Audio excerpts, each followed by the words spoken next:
Som Ľuboš Tajniger a pochádzam z Kisúc. Som otec šiestich synov a preto mi záleží, aké hodnoty budeme presadzovať aj vo verejnom živote. To, čo sa dostane a podľa čoho sa budeme riadiť. Tým, že som z Kisúc, veľmi cítim problém infraštruktúry cestnej, ktorá je aj brzdou rozvíjania nášho regiónu. A nie len nášho, čiže každý región, ktorý chceme rozvíjať, musíme dbať o cestnú infraštruktúru.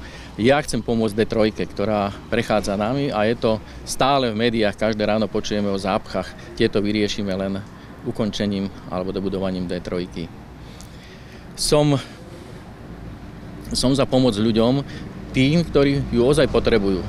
Tí, ktorí môžu, musia sa pričiniť o to, aby dostali nejakú pomoc a podporu aj svojou prácou vo svojom regióne, vo svojom okolí, tam, kde bývajú a pôsobia.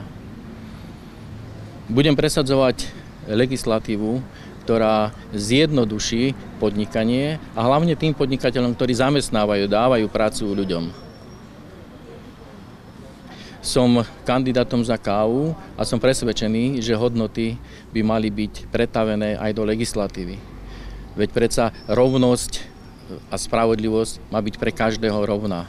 Nemôžeme tolerovať korupciu, nemôžeme tolerovať klientelizmus. To, čo hovorím, som pripravený aj naplniť. Môžete mi veriť.